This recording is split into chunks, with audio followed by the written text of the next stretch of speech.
Friends, yes sir Sharma academy में आप लोगों का स्वागत है। तो हम लोग पढ़ रहे थे सीबीआई यानी गैर संवैधानिक निकाय के बारे में पढ़ रहे थे, जिसमें सीबीआई एक संवैधानिक निकाय आया था, ठीक है। और दो सीबीसी और सीआईसी जो है वो गैर संवैधानिक निकाय के बारे में पढ़ लिए थे, ठीक। तो सीबीआई के निम्नलिखित प्रभाग के बारे में बात करते हैं। तो भ्रष्टाचार रोधी प्रभाग होता है, अभियोजना निर्देशालय, विशेष अपराध प्रभाग, आर्थिक अपराध प्रभाग, प्रशासन प्रभाग, केंद्रीय फोरेंसिक विज्ञान प्रयोगशील, नीति और अंतर्राष्ट्रीय पुलिस सहयोग प्रभाग, ठीक है। यानी 7 प्रभाग होते हैं। अभियोजन निर्देशक की सहायता के अध्यक्ष में, जिसे सीबीसी की सिफारिश पर सरकार द्वारा नियुक्त किया जाता है, ठीक है। क्या किसको? तो अभियोजन निर्देशालय को, ठीक है। 2 वर्ष की अवधि तक के लिए पद धारण करते हैं, ठीक है। केंद्र सरकार सीबीआई में एक समिति की सिफारिश पर एसपी और उससे ऊपर रैंक के अधिकारियों के लिए नियुक्त करेगी,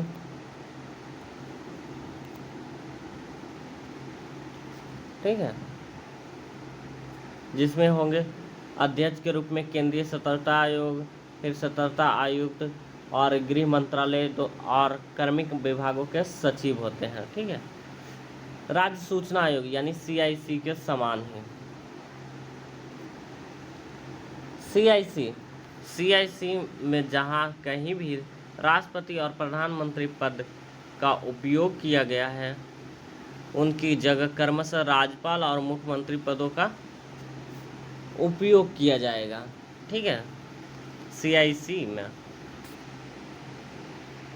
नीति आयोग की बात करते हैं। नीति आयोग यानी इसका नीति का फुल फॉर्म होता है national institution for transforming India, ठीक है। इसका गठन 1 जनवरी 2015 में हुआ था, ठीक है। नीति आयोग की स्थापना तत्कालिक रूप से 1 जनवरी 2015 में। न तो यह संवैधानिक निकाय है और न ही वैधानिक निकाय है। यह भारत सरकार के एक कार्यकारी प्रस्ताव द्वारा गठित किया गया था, ठीक है। भारत सरकार का एक प्रमुख think tank top down model के बजाय बॉटम अप दृष्टिकोण पर यह कार्य करती है। कौन?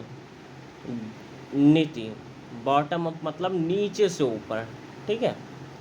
नीति आयोग के मूल में सहकारी संघवाद का सिद्धांत है। अगर इसकी संरचना की बात करें नीति आयोग की, तो एक प्रधानमंत्री होते हैं जो अध्यक्ष होते हैं, दूसरा गवर्निंग काउंसिल या शासकीय परिषद, सभी राज्यों के मुख्यमंत्री, संघ शासित प्रदेशों के मुख्यमंत्री और अन्य संघ शासित प्रदेशों के उपराज्यपाल या प्रशासक होते हैं।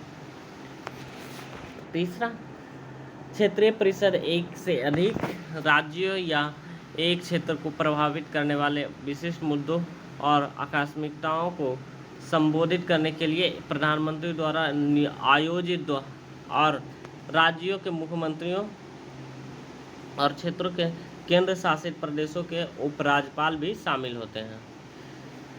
विशेष आमंत्रित के रूप में प्रधानमंत्री द्वारा नामित प्रासंगिक क्षेत्र के ज्ञान रखने वाले विशेषज्ञ और विद्वान अन्य होते हैं।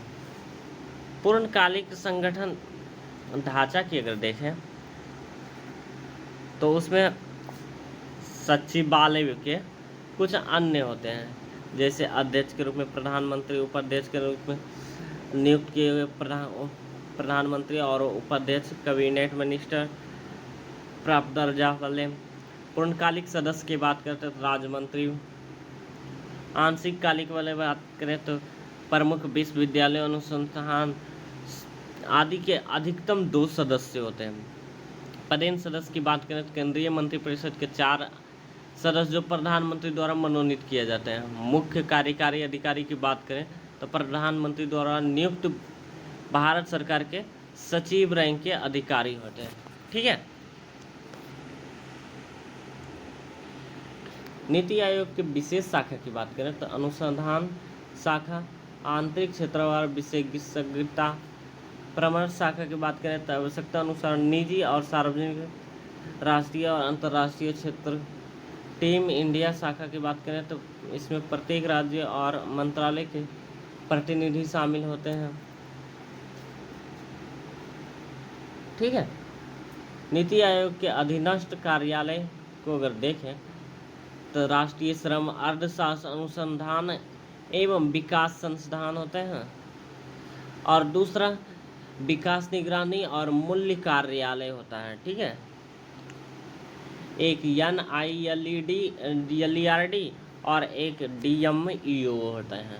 ठीक है, develop monitoring and evolution office. ठीक है।